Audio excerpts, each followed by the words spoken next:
write its magnifying power in normal, that is which an object, the angle which an object subtends at our eye is called visual angle.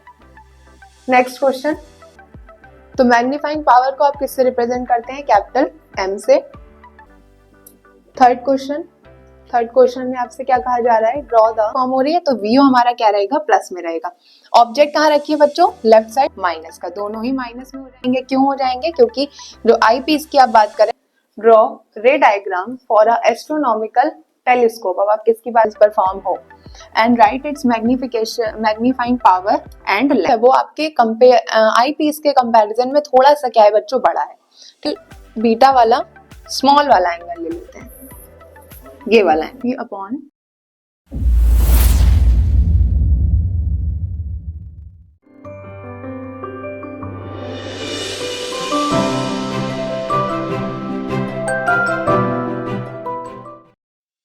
Hello students, welcome to Shivaji Group of Institution. My name is Aditi Jha and I am your physics teacher. तो बच्चों, जैसे कि आपको पता होगा कि हम लोग PYQs को क्या कर रहे हैं? डिस्कस कर रहे हैं। तो आज जो हम लोग का टॉपिक है वो क्या है? आज हम लोग का चैप्टर है क्लास 12 का ऑप्टिकल इंस्ट्रूमेंट्स। ठीक है बच्चों, तो इससे रिलेटेड हम लोग जो भी आपके इंपॉर्टेंट क्वेश्चन बन सकते हैं, जो PYQ है, उनको क्या करेंगे? सॉल्व कराएंगे। Clear students? तो चैप्टर का नाम आपको पता होगा क्या है? Optical instrument. चलिए कुछ क्वेश्चन जो हम लोगों ने लिए हैं उनको देखते हैं। फर्स्ट क्वेश्चन क्या है आपका? डिफाइन विजुअल एंगल, यानी कि हम लोग विजुअल एंगल के बारे में पढ़ेंगे कि ये क्या होता है। ठीक है बच्चों। और सेकंड क्वेश्चन क्या है? Define magnifying power of optical instrument. ठीक, यानी कि अब हम लोग को क्या पढ़नी है? हम लोग जो हम लोग के टॉपिक है ऑप्टिकल इंस्ट्रूमेंट, उनसे रिलेटेड उनकी जो मैग्नीफाइंग पावर होती है उनके फॉर्मूलों को क्या करना है? डिस्कस करना है, या फिर मैग्नीफाइंग पावर होता क्या है उसको डिस्कस करना है। थर्ड क्वेश्चन क्या है? Draw a labelled ray diagram of compound microscope. आप लोगों ने पढ़ा होगा इस चैप्टर में simple microscope, compound microscope, telescope, इन सब के बारे में आप लोगों ने पढ़ा होगा। तो हम लोग को कंपाउंड माइक्रोस्कोप की क्या बतानी है बच्चों? Magnifying power. ठीक, right it's magnifying power in normal adjustment. ठीक बच्चों, तो आप लोगों ने दो टाइप के एडजस्टमेंट पढ़े होंगे। आप लोगों ने कंपाउंड माइक्रोस्कोप में, इनफैक्ट टेलीस्कोप में भी आपने दो एडजस्टमेंट पढ़े होंगे।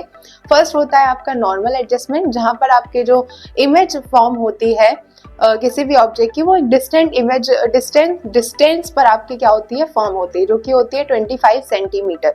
ठीक है। और सेकेंड जो आप लोगों ने केस पढ़ा होगा वो होता है इनफाइनाइट, यानी कि उस वाली केस में जब भी आपकी इमेज फॉर्म होती है वो कहाँ फॉर्म होती है? इनफाइनाइट पर। फोर्थ क्या है? ड्रॉ रे diagram for astronomical telescope. Next आपको बताना है, रे डायग्राम बनाना है किसका? एस्ट्रोनॉमिकल टेलीस्कोप का इन नॉर्मल एडजस्टमेंट। कौन सा एडजस्टमेंट आपको दिखाना है? उसमें भी आपको मेनली नॉर्मल एडजस्टमेंट ही शो करना है। And right it's magnifying power and length. फिर आपको इसकी मैग्नीफाइंग पावर को बताना है, मैग्नीफाइंग पावर का फॉर्मूला बताना है, और लेंथ, यानी कि जो आपका ट्यूब होता है पूरा, एक जो टेलीस्कोप का आपने ट्यूब देखा होगा काफी बड़ा सा होता है, उसकी लेंथ क्या होती है। मेनली बच्चों जो माइक्रोस्कोप होते हैं वो किसके लिए यूज होते हैं? उनसे हम लोग छोटी छोटी माइन्यूट जो चीजें होती हैं उनको देखने के लिए उसका यूज करते हैं। एंड नेक्स्ट इज टेलीस्कोप का यूज हम लोग बड़ी बड़ी चीजों को देखने के लिए करते हैं, इनफैक्ट बहुत दूर जो चीजें होती हैं उनको देखने के लिए करते हैं। फिफ्थ आपका कंपाउंड माइक्रोस्कोप से रिलेटेड एक न्यूमेरिकल है, उसको हम लोग क्या कराएंगे? सॉल्व करेंगे।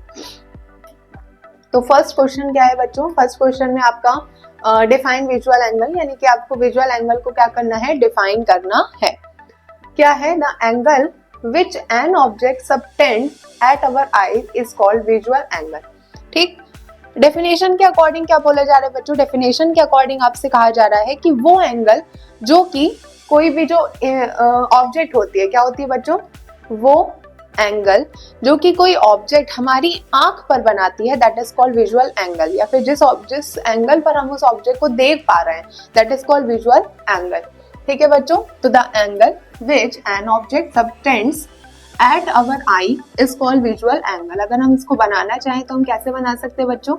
ये हो गई हमारी आई, इतने डिस्टेंस पर अंदर क्या होता है बच्चों? अंदर होता है लेंस। ठीक है, ये कौन सा लेंस है ये तो आपको पता ही होगा। अंदर आंख के अंदर जो होता है वो होता है आपका कॉन्वेक्स लेंस। यहाँ पर आपके पास ऑब्जेक्ट रखी हुई है, हमने मान लिया ये ऑब्जेक्ट है आपके पास ए बी। ये ऑब्जेक्ट जो एंगल बनाती है आपकी आई पर, that is called visual angle. इसको क्या बोला जाता है बच्चों? That is called visual angle. Clear हो गया बच्चों? तो ये होता है आपका visual angle. So the angle which an object subtends at our I is called visual angle. Next question,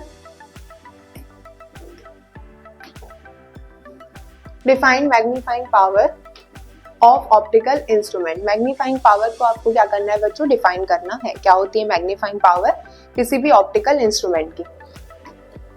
तो the magnifying power of an optical instrument is defined as, यानी मैग्नीफाइंग पावर क्या होती है उसको हम लोग डिफाइन कैसे कर सकते हैं? The ratio of the visual angle subtended by the image formed by the instrument at the eye to the visual angle subtended by the object at an unaided eye। ठीक, जो मैग्नीफाइंग पावर होती है जिसको हम लोग represent करते हैं बच्चों, इसको हम लोग रिप्रेजेंट करते हैं कैपिटल एम से। कैपिटल एम क्या है आपकी? Magnifying power. तो मैग्नीफाइंग पावर को आप किससे रिप्रेजेंट करते हैं? कैपिटल एम से। क्या होता है? ये रेशियो होता है आपका बीटा अपॉन अल्फा। ठीक, यहाँ पर जो बीटा होता है ये क्या होता है आपका? It is the ratio of the visual angle subtended by the image, यानी कि ये वो एंगल है जो कि इमेज बनाती है आपकी आई पर by the instrument at the eye to the visual angle subtended by the object. और अल्फा क्या है? अल्फा वो एंगल है जो कि ऑब्जेक्ट बना रही है। ये है ऑब्जेक्ट और इसका क्या है? इमेज। ये इमेज का है विजुअल एंगल एंड ये है आपका ऑब्जेक्ट का विजुअल एंगल।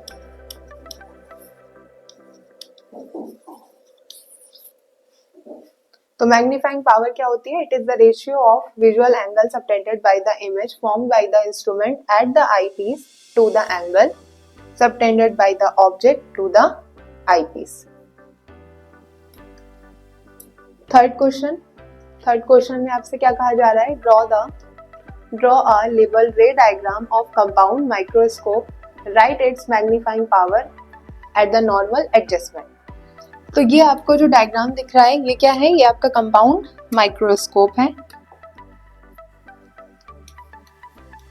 Compound microscope.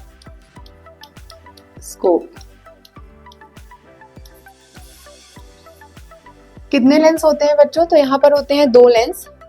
एक का नाम होता है ऑब्जेक्टिव और दूसरे का नाम क्या होता है? आईपीस। जो ऑब्जेक्टिव होता है वो हमारी ऑब्जेक्ट के पास होता है, यानी ये वाला जो लेंस आपको दिख रहा है ये कहाँ होता है? ये ऑब्जेक्ट के पास होता है, उसका नाम क्या होता है? ऑब्जेक्टिव। और दूसरा जो लेंस है जो कि थोड़ा साइज में बड़ा होता है इसका नाम होता है आईपीस। और ये कहाँ होता है बच्चों? ये हमारी आंख के पास होता है। ठीक, तो ऑब्जेक्टिव जो ऑब्जेक्ट के पास है और आईपीस जो हमारी आंख के पास जो लेंस है। ठीक, फर्स्ट हम क्या करेंगे? हमने सबसे पहले एक ऑब्जेक्ट रखी। क्या है ऑब्जेक्ट? A B. फर्स्ट जो आपकी लाइट रे जा रही है, अच्छा ये जो दो लेंसेज हैं इनके फोकस भी होंगे। फर्स्ट है आपका FO डैश लेफ्ट साइड, जब आप ये वाला सरफेस कंप्लीट कराएंगे तब यहाँ जो आएगा फोकस FO डैश, और जब ये वाला आप सरफेस कंप्लीट करवाएंगे तो इधर राइट साइड जो फोकस आएगा सेकेंड फोकस वो आपका हो जाएगा FO। तो FO डैश और FO ये क्या है आपके? दो फोकस ऑफ ऑब्जेक्टिव। और आईपीस के फर्स्ट फोकस क्या है? FE और सेकेंड फोकस क्या है? FE dash. आपने ऑब्जेक्ट प्लेस करी AB। फर्स्ट लाइट रे कैसे जाएगी? Parallel to the principal axis. After reflection ये कहाँ से होकर जाएगी? FO से, यानी कि first focus of the objective. FO क्या रिप्रेजेंट कर रहा है? यहाँ पर जो FO में हम O लिख रहे हैं ये रिप्रेजेंट करता है ऑब्जेक्टिव, और जो F में E शो कर रहे हैं वो होता है आपका आई पीस।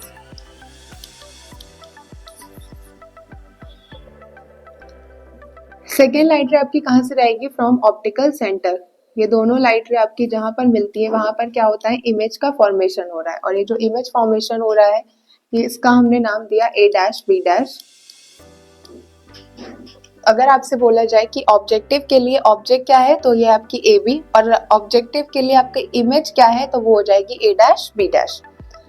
अब ये जो a डैश b डैश आपकी इमेज है फॉर ऑब्जेक्टिव, ये इमेज काम करेगी ऑब्जेक्ट का, किसके लिए, आई पीस के लिए। तो फर्स्ट लाइट रे कहाँ से जाएगी, parallel to the principal axis after reflection, ये जाएगी आपकी first focus of the I piece यानी कि एफ से, और सेकेंड कहाँ से जाएगी, from optical centre of I piece.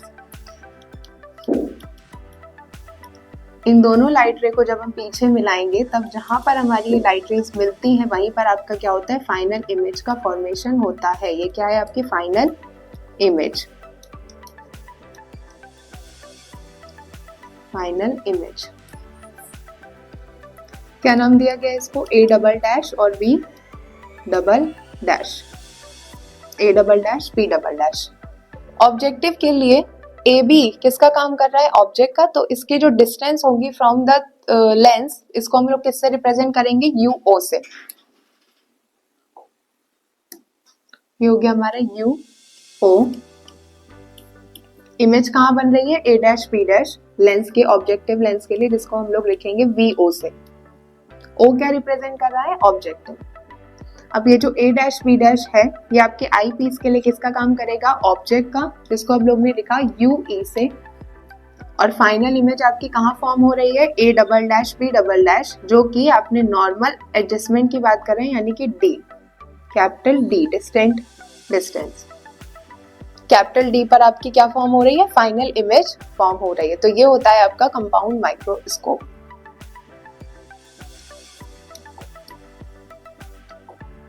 Magnifying power की बात करते हैं। Magnifying power of compound microscope क्या होता है formula, m is equals to beta upon alpha. Beta कहाँ है यहाँ पर, ये फाइनल इमेज आपकी फॉर्म हो रही है A double dash B double dash, ये जो एंगल बना रहा है आपका आई पीस पे, यही एंगल क्या है आपका, बीटा। तो बीटा में हम लोग क्या लगाएंगे, 10, तो 10 बीटा, इसको हम इक्वल करवा देते हैं, बीटा अपॉन,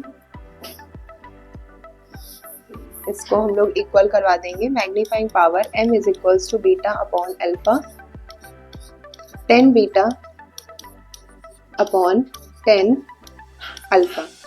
जब आप बीटा में 10 लगाएंगे तो क्या आएगा, 10 बीटा इज इक्वल्स टू क्या हो जाएगा, परपेंडिकुलर अपॉन बेस। तो यहाँ पर परपेंडिकुलर का काम क्या कर रहा है बच्चों, बीटा वाला एंगल देखेगा, परपेंडिकुलर का काम कर रहा है A double dash B double dash. तो यहाँ हम लोग लिखेंगे A double dash B double dash upon base क्या है, बेस ये है आपका, तो क्या लिखेंगे हम लोग, A double dash E, A double dash E upon में अल्फा क्या है, अल्फा हम लोग क्या मान लेते हैं बच्चों, जितनी आपकी ऑब्जेक्ट की लेंथ है, हाइट है जितनी आपकी ऑब्जेक्ट की, उतने ही हाइट को हम लोग कहाँ मान लेते हैं, फाइनल इमेज पर, जिसको हम लोगों ने रिप्रेजेंट किससे किया है बच्चों, बी ट्रिपल डैश से। किससे रिप्रेजेंट किया है, बी ट्रिपल डैश। तो ये जो आपकी लेंथ है ये टोटल इक्वल किसके होती है बच्चों, ए बी के, यानी ए बी क्या है आपकी ऑब्जेक्ट, ऑब्जेक्ट के इक्वली हम लोग क्या मान लेते हैं, लेंथ मान लेते हैं अपनी फाइनल इमेज पर। और ये लेंथ आपका जो एंगल बना रही है आई पीस पर, दैट इज अल्फा। तो अल्फा यहाँ पर लगाइए, क्या हो जाएगा, A double dash perpendicular A double dash B triple dash upon base तो सेम हो जाएगा, A double dash E, A double dash A. जब आप कट कराएंगे तो ये दोनों आपके क्या हो जाएंगे, कट हो जाएंगे। तो m इज इक्वल्स टू क्या आ जाएगा बच्चों, m इज इक्वल्स टू आ जाएगा आपका A double dash B double dash upon A double dash B triple dash. तो अभी आपको बताया बच्चों कि ये जो आपने लेंथ मानी है किसके इक्वल मानते हैं अपने फाइनल इमेज में, ए बी के इक्वल। तो हम लोग A double dash B triple dash की जगह पर क्या रख सकते हैं, ए बी रख सकते हैं, रख दीजिए। तो m इज इक्वल्स टू क्या आ जाएगा, A double dash B double dash upon A B. अब हम ये जो आपने मैग्नीफाइंग पावर निकाली है m, इसमें हम लोग a डैश b डैश से मल्टीप्लाई और डिवाइड करवाएंगे, on multiply and divide by a dash b dash, a dash b dash से मल्टीप्लाई और डिवाइड कराइए तो क्या आ जाएगा, a double dash b double dash upon a dash b dash into A dash B dash upon A B. Clear बच्चों? तो अगर आप ध्यान से देखेंगे तो A double dash B double dash upon A dash B dash, तो A double dash B double dash upon A dash B dash, ये आपकी क्या हो जाएगी? हो जाएगी magnification power of I piece. क्या हो जाएगा बच्चों? Magnification power of I piece. यानी हम लोग इसकी जगह क्या लिख सकते हैं? m is equals to M E into A dash B dash. A dash B dash क्या है? ये है आपका इमेज फॉर ऑब्जेक्टिव, और ए बी क्या है? ये है ऑब्जेक्ट फॉर ऑब्जेक्टिव। तो इसकी जगह हम क्या लिख सकते हैं? M O. ठीक, तो capital M is equals to M E into M O, ये आपका क्या आ गया? Magnification power. ठीक बच्चों, तो अभी ये कंप्लीट नहीं हुआ है, इसके आगे अभी और भी बचा हुआ है, तो हम लोग उसको भी देखते हैं। फर्स्ट हम लोगों ने क्या किया? Magnification power beta upon alpha which is equals to 10 beta upon 10 alpha. Beta हम लोगों ने बीटा वाले में आपको परपेंडिकुलर अपॉन बेस लगाया, देन हम लोगों ने 10 अल्फा में परपेंडिकुलर अपॉन बेस लगाया। m is equals to A double dash B triple dash upon B triple dash. तो ये जो बी ट्रिपल डैश क्या है? इसकी जो लेंथ है वो किसके इक्वल होती है बच्चों? ये इक्वल होती है आपकी ए बी के, तो हम लोगों ने इसकी जगह क्या रख दिया? A B. तो m is equals to A double dash B double dash upon A B. इसमें आपने मल्टीप्लाई करवाया और डिवाइड करवाया किससे? ए डैश बी डैश से। जब हम लोगों ने इसे मल्टीप्लाई और डिवाइड करवाया तो m is equals to A double dash B double dash upon A dash B dash into A dash B dash upon A B. तो A double dash B double dash के क्या है? यह है object, यह है इमेज फॉर आई पीस, और ए dash B dash क्या है? That is object for I piece. तो आप इसको क्या लिख सकते हैं? Magnification power of I piece. और इसको आप क्या लिख सकते हैं? A dash B dash upon A B को आप क्या लिख सकते हैं? मैग्निफिकेशन पावर ऑफ ऑब्जेक्टिव, यानी कि एम ओ। तो चलिए इसको कंप्लीट कराते हैं।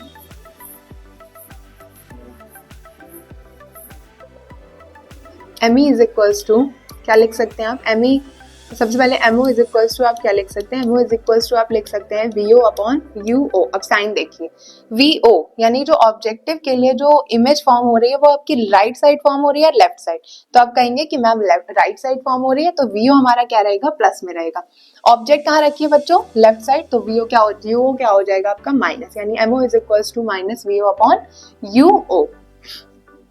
ME के लिए क्या हो जाएगा बच्चों?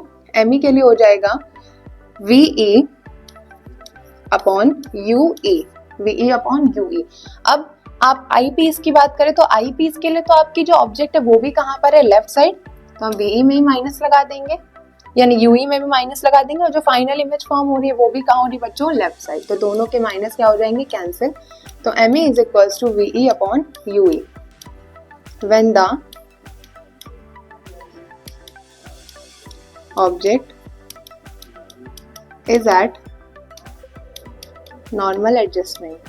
जब नॉर्मल एडजस्टमेंट की आप बात करेंगे तो आप VE की जगह, यानी जो आपकी फाइनल इमेज फॉर्म हो रही है वो कहाँ फॉर्म हो रही है बच्चों? कैपिटल D डिस्टेंस पर। तो यहाँ पर क्या हो जाएगा? Capital D। तो ME इज इक्वल्स टू क्या आ जाएगा? Capital D upon UE। ME is equals to capital D upon UE। That is equation 2। ये हो जाएगा आपका इक्वेशन 2 और ये हो जाएगी आपकी इक्वेशन नंबर 3। तो M is equals to capital M is equals to ME MO, ME into MO। तो MO की जगह हम क्या लिख सकते हैं बच्चों? VO अपॉन UO, और ME की जगह हम लोग क्या लिख सकते हैं? VE upon UE। जब आपकी फाइनल इमेज फॉर्म कहाँ पर हो रही है? फाइनल इमेज आपकी फॉर्म हो रही है कैपिटल D डिस्टेंस पर, तो हम लोग ने वहां पर क्या रख दिया? Capital D into UE, capital D into UE। अगर आप फर्स्ट इक्वेशन में रखेंगे तो capital D is equals to क्या आ जाएगा? MO की जगह आप क्या रख सकते हैं? Minus VO upon UO into ME की जगह आप क्या रख सकते हैं बच्चों? Capital D upon UE। अभी हम लोग का जो मैग्निफिकेशन पावर का फॉर्मूला ये कंप्लीट नहीं हुआ है, इसको हम लोग को क्या करना है बच्चों? बिल्कुल कंप्लीट करना है। तो हम क्या करेंगे? यूजिंग लेंस फॉर्मूला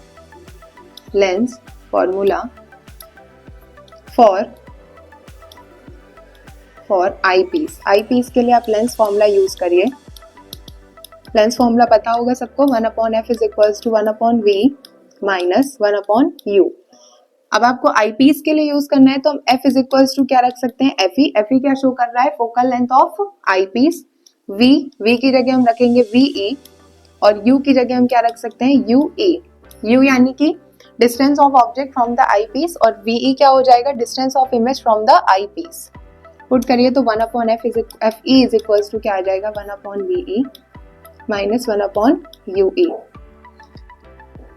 अब इनको आप साइन के साथ रखेंगे तो UE आपका किसका हो जाएगा, माइनस का, और VE भी किसका हो जाएगा, माइनस का। दोनों ही माइनस में हो जाएंगे। क्यों हो जाएंगे, क्योंकि जो आई पीस की आप बात करें तो इसके लिए ऑब्जेक्टिव भी, जो ऑब्जेक्ट है वो भी लेफ्ट साइड है, और आई पीस के लिए अगर आप फाइनल इमेज की बात करें तो वो भी कहाँ पर है, लेफ्ट साइड। तो दोनों ही आपके माइनस में हो जाएंगे, तो ये भी हो जाएगा माइनस और यहाँ पर भी क्या आ जाएगा, माइनस। अब आपने जो VE लिया है उसकी जगह आप क्या रख सकते हैं, आपकी फाइनल इमेज कितने डिस्टेंस पे फॉर्म हो रही है, कैपिटल D डिस्टेंस पर।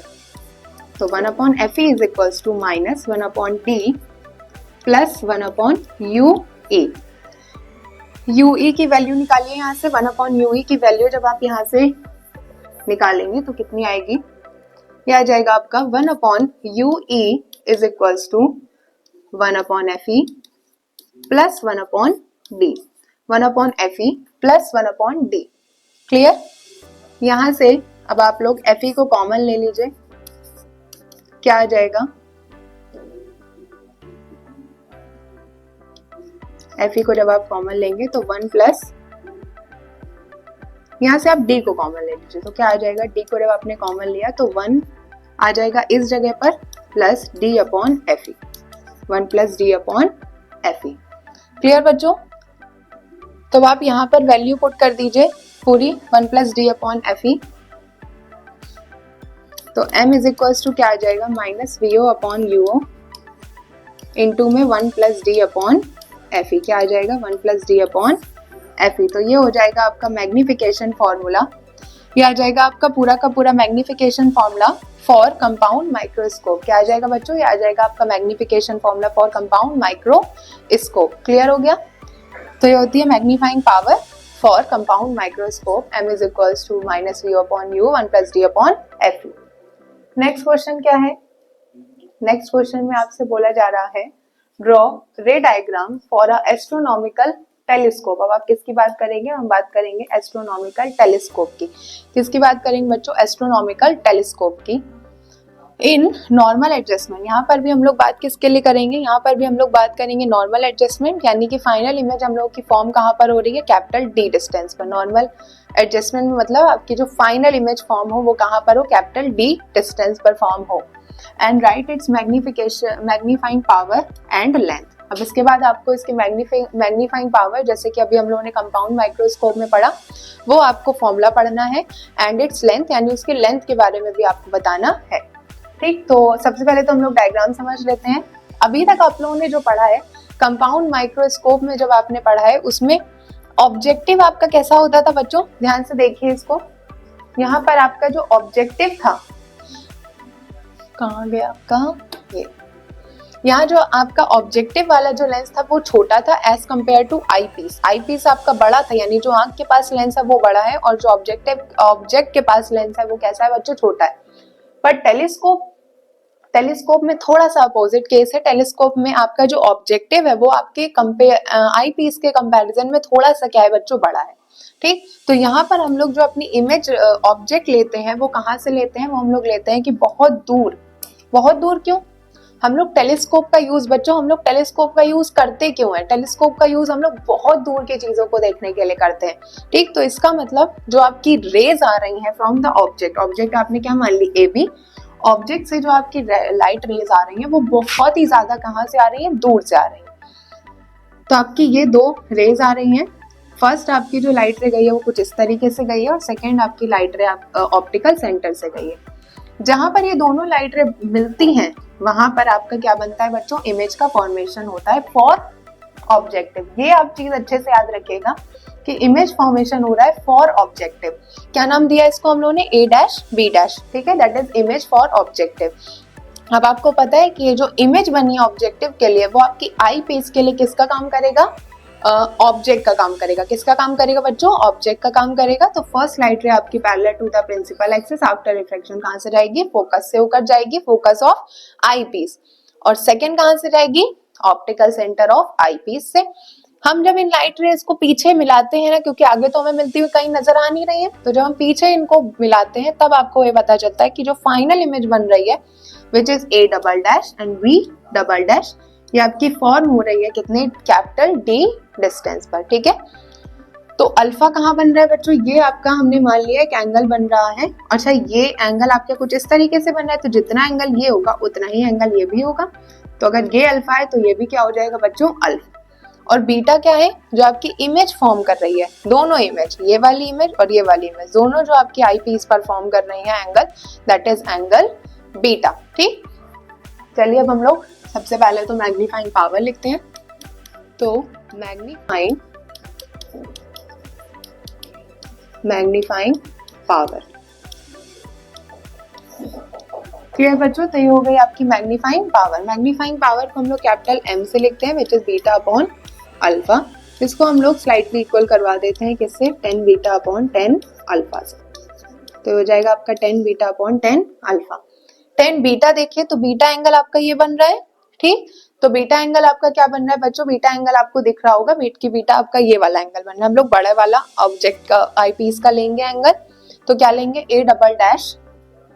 तो capital M is equal to क्या आ जाएगा, A double dash B double dash upon base क्या है, A डबल डैश E। क्या है बेस बच्चों, A double dash E upon 10 alpha. 10 alpha आपका ये बन रहा है एंगल, ध्यान से देखिए तो ये आपका एंगल बन रहा है O, ये आपका बन रहा है 10 बीटा। ठीक, तो सॉल्व कराइए, यहाँ पर क्या हो जाएगा, अल्फा फिर ये A double dash B double dash.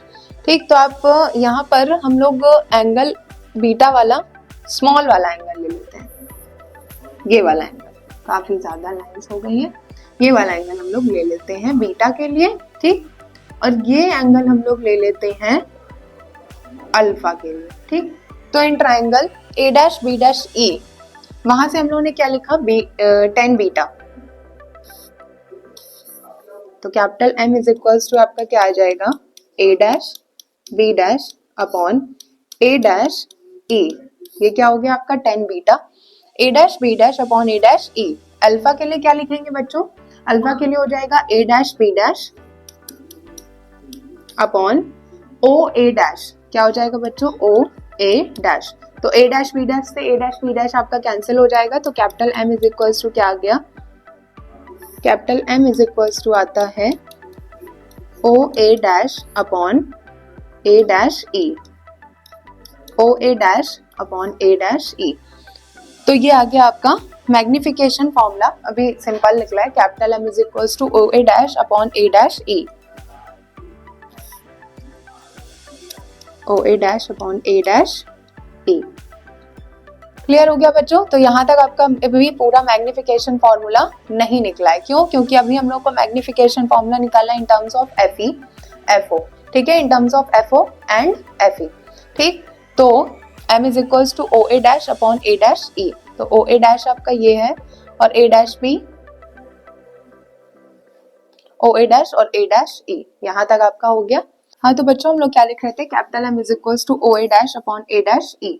अब आप अगर इसको ध्यान से देखें तो O A डैश की जगह हम क्या लिख सकते हैं, O A डैश की जगह हम लिख सकते हैं FE। क्या लिख सकते हैं, FE। यहाँ हो जाएगा आपका capital M is equals to FE upon